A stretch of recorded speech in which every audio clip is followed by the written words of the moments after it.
Hello and welcome back to examination catalyst.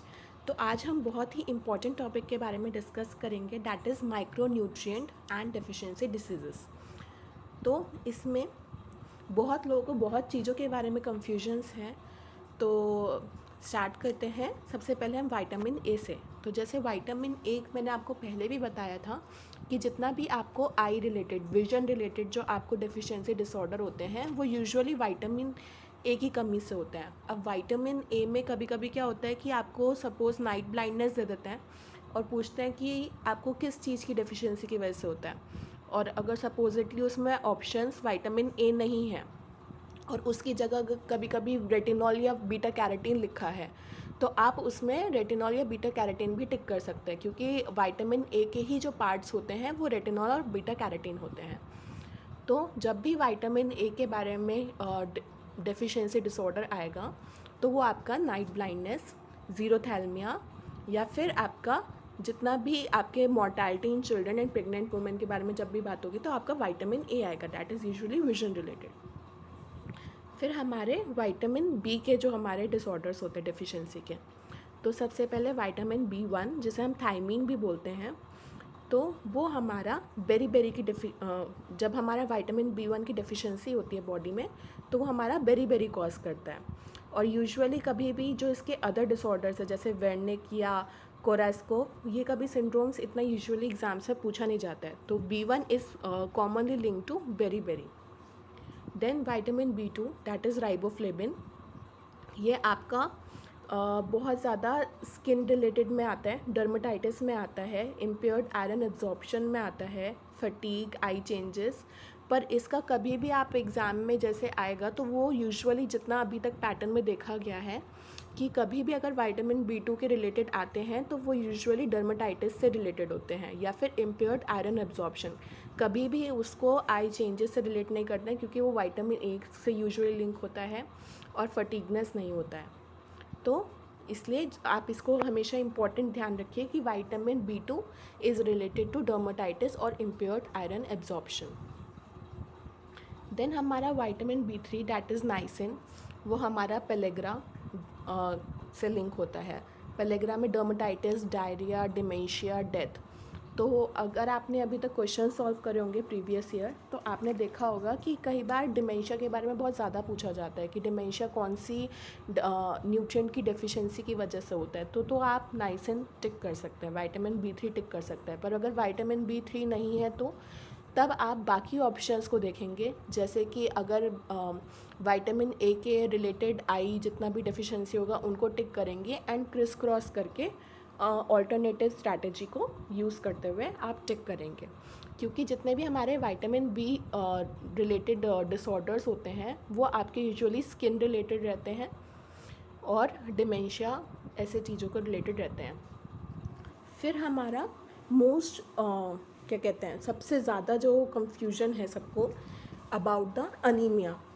तो क्या होता है, कई बार आपसे पूछते हैं macrocytic anaemia, microcytic anaemia, pernicious anaemia, megaloblastic anaemia, तो वो सब आपके क्या होते हैं। तो इसको एक बार में ही क्लियर कर देते हैं कि जब भी हमारा मेगालोब्लास्टिक अनीमिया के बारे में बात होगा तो वो हमेशा आपका फोलेट से लिंक होगा, डैट इज़ विटामिन बी 6। तो कभी भी आपसे पूछा जा रहा है कि आपको मेगालोब्लास्टिक अनीमिया किस डेफिशिएंसी की वजह से हो रहा है, तो आप उसमें हमेशा फोलिक एसिड, फोलेट या विटामिन बी 6 इन तीनों ऑप्शंस में से टिक करिएगा। फिर जो हमारे अब इसी में आता है एक परिनीशियस अनीमिया। परिनीशियस अनीमिया जो होता है वो हमारा विटामिन बी 12 से लिंक होता है, वो भी एक पार्ट ऑफ मेगालोब्लास्टिक अनीमिया ही होता है। पर परिनीशियस अनीमिया में क्या होता है कि आप जो विटामिन बी 12 है आपकी बॉडी उसको ढंग से एब्जॉर्ब नहीं कर पा रही है, उसको रिटेन नहीं कर पा रही है, तो दैट इज़ योर पेरिनीशियस अनीमिया। तो वो हमारा विटामिन बी 12 यानी कि कोबालामिन से रिलेटेड रहता है। तो आप इस चीज़ में कभी कंफ्यूज मत होइएगा। कई बार क्या होता है मैक्रोसाइटिक अनीमिया आता है, तो उसमें आपको जब भी विटामिन बी 6 या बी 12 में ऑप्शन आए तो आप उनमें टिक कर सकते हैं।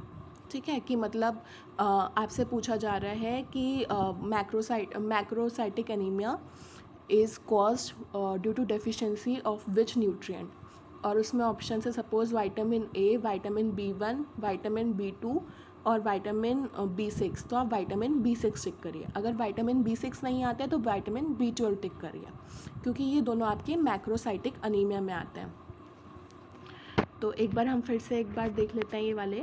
विटामिन A हमारा नाइट ब्लाइंडनेस और ज़ीरोथैल्मिया से, विटामिन B1 बेरी से, विटामिन B2 हमारे डर्मेटाइटिस से, आयरन एब्जॉर्प्शन इम्पेयरमेंट से, विटामिन B3 हमारा पेलेग्रा से, विटामिन B6 फोलेट और फॉलिक एसिड वो हमारा मेगालोब्लास्टिक अनीमिया से, फिर विटामिन B12 और कोबालोमाइन ये हमारा मेगालोब्लास्टिक अनीमिया में हमारा जो परनीशियस अनीमिया जिसको हम बोलते हैं उसके रिलेटेड। आई होप आपको अभी तक पेरिनीशियस और मेगालोब्लास्टिक अनीमिया का कंफ्यूजन आपको क्लियर हुआ होगा। तो अब हम आगे मूव करते हैं about the vitamin C. Vitamin C जितना भी होता है हमारा स्कर्वी मतलब स्कर्वी लीड करता है। तो कभी भी हमारी बॉडी में विटामिन सी की कमी होती है तो वो आपके हमेशा स्कर्वी कॉज करता है। उसमें हमारा इन्फेक्शन को जो भी हमारा रिस्पॉन्स करता है, हमारी इम्यूनिटी जो होती है वो हमारी जितनी भी इंक्रीज़ होती है वो हमारी विटामिन सी का उसमें मेजर रोल प्ले होता है। कई बार क्या होता है, ऐसे अनीमिया के बहुत सारे कॉजेज़ होते हैं, बट कभी भी आपको एग्ज़ाम में अगर आप यहाँ पे देखें तो विटामिन सी अनीमिया भी कॉज करता है। बट क्या होता है कि हमारे जो एग्ज़ाम्स है उसमें हमेशा विटामिन B6, B12 या आयरन दिया जाता है, उसमें कभी विटामिन सी नहीं आएगा। तो आप उस चीज़ को एकदम एलिमिनेट आउट कर दीजिए। This is just for the general idea कि ऐसा भी कॉज होता है। तो विटामिन सी हमेशा स्कर्वी रिलेटेड ही आएगा या एंटीबॉडीज़ रिलेटेड ही आएगा। फिर हमारा विटामिन डी जो कि इंडिया में बहुत ज़्यादा मेजॉरिटी ऑफ द पीपल में पाया जाता है विटामिन डी की डेफिशिएंसी में। तो वो हमारा रिकेट्स और ऑस्टियोमैल्शिया कॉज करता है, ऑस्टियोपोरोसिस। मतलब कि आपका जब भी कैल्शियम और विटामिन डी के बारे में बात होगी तो हमेशा बोन रिलेटेड होगी। दोनों ही rickets, bone mineralization, rickets, osteoporosis इस बारे में रिलेट करता है। तो ये दोनों चीज़ें आपकी इंटरलिंक्ड है, क्योंकि कैल्शियम जो होता है वो विटामिन डी के बिना एब्जॉर्ब नहीं होता है एफिशिएंटली। फिर हमारा सेलेनियम हमारा मिनरल है, तो उसकी डेफिशिएंसी से हमको कार्डियोवैस्कुलर रिस्क की ज़्यादा चांसेस रहते हैं, कैंसर के चांसेस ज़्यादा रहते हैं। तो दैट इज़ सेलेनियम, जो कि बहुत फ्रीक्वेंट नहीं आता एग्ज़ाम्स में, बट फिर भी selenium is related to the cardiovascular risk and increase cancer. फिर हमारा फ्लोराइड जो होता है हमारा जनरली सारे बोन हेल्थ और जैसे हमारा डेंटल हेल्थ के बारे में इफ़ेक्ट करता है। कभी भी आपको फ्लोराइड की कमी होगी तो आपको टूथ डिके ज़्यादा रहेगा, डेंटल प्रॉब्लम ज़्यादा रहेगी, आपके दांतों में ज़्यादा प्रॉब्लम रहेगा, क्योंकि वो आपके बोन हेल्थ को बहुत ज़्यादा अफेक्ट करता है। तो that is related to fluoride. तो इसका एक बार फिर से कर लेते हैं। Vitamin C is related to scurvy, vitamin D and calcium is related to rickets, osteoporosis and all your bone related problems. फिर सेलेनियम हमारा कैंसर और कार्डियोवैस्कुलर रिस्क रिलेटेड है। फिर फ्लोराइड हमारा डेंटल डिके, क्योंकि वो बोन हेल्थ को बहुत अफेक्ट करता है कैल्शियम और विटामिन डी की तरह। फिर नेक्स्ट है हमारा आयोडीन बहुत इंपॉर्टेंट है, क्योंकि उसकी डेफिशिएंसी से गॉइटर होता है। आयोडीन की आपने देखा भी होगा कि जितने भी मैंने आपको पहले भी वीडियोस में बताए हैं कि जो नॉर्मल सॉल्ट होता है वो हमेशा आयोडीन फोर्टिफाइड आना लग गया।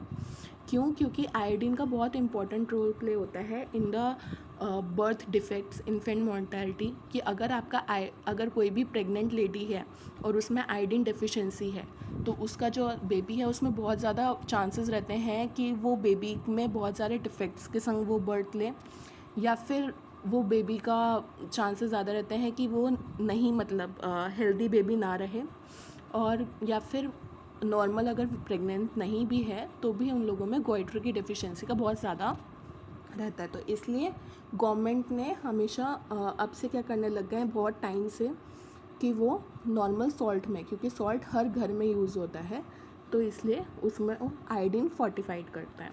तो that is iodine related to goitre. फिर आयरन जो होता है वो हमारा माइक्रोसाइटिक अनीमिया देता है, ठीक है। तो आयरन की डेफिशिएंसी से आपको माइक्रोसाइटिक अनीमिया होता है।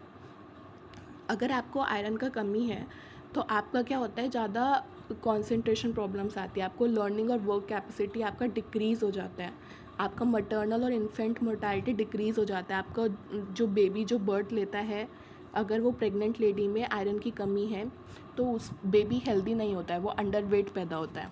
तो that is related to iron. तो बट जो मेजॉरिटी ऑफ द क्वेश्चंस आते हैं वो आयरन को रिलेट करते हैं माइक्रोसाइटिक अनीमिया से। फिर हमारा लास्ट है दैट इज़ जिंक। ये बहुत ज़्यादा डेवलपिंग कंट्रीज़ में देखा जाता है जैसे कि इंडिया।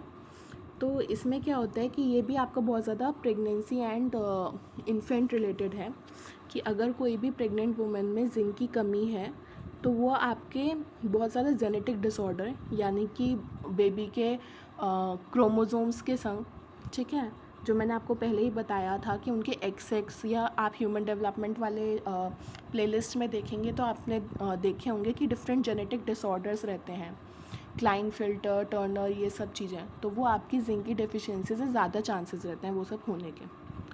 तो जिंक हमारा poor pregnancy outcome, impaired growth that is stunting, genetic disorders, decrease resistance to infectious diseases की वजह से को लीड करता है। तो एक बार फिर से देख लेते हैं। आयोडीन हमारा गॉइट रिलेटेड रहता है। आयरन जो होता है वो हमारा माइक्रोसाइटिक अनीमिया कॉज करता है, और जिंक जो होता है वो हमारा पुअर प्रेगनेंसी आउटकम और इम्पेयर्ड ग्रोथ स्टंटिंग से रिलेटेड रहता है। तो आई होप आपको जितने भी डिफरेंट टाइप्स ऑफ अनीमिया हैं उनके बारे में क्लियर हुआ होगा कि कौन सा मेगालोब्लास्टिक अनीमिया किस चीज़ की वजह से कॉज होता है, macrocytic anaemia, pernicious anaemia, microcytic anaemia, और ये क्वेश्चंस हर ईयर पूछा जाता है, ठीक है। तो दैट इज़ वेरी इंपॉर्टेंट। तो आप इस वीडियो को बार बार गो थ्रू करिए जिससे कि आपको ये चीज़ दिमाग में बैठ जाए कि कौन सा चीज़ किस चीज़ के रिलेटेड है, एंड आई होप आपको क्लियर हो। सो आज के लिए इतना ही। अगर आपको स्टिल कोई डाउट है तो आप प्लीज़ कमेंट बॉक्स में मेंशन करिए, या फिर आप टेलीग्राम पे भी हमको लिख सकते हैं, उस पर रेगुलर डिस्कशन चलते रहते हैं, तो वहाँ पे भी आप मेंशन कर सकते हैं, या फिर आप हमको मेल भी लिख सकते हैं examination.catalyst@gmail.com पे। Thank you. अगर आपको पसंद आया हो ये वीडियो तो please do like, share, comment and subscribe the channel.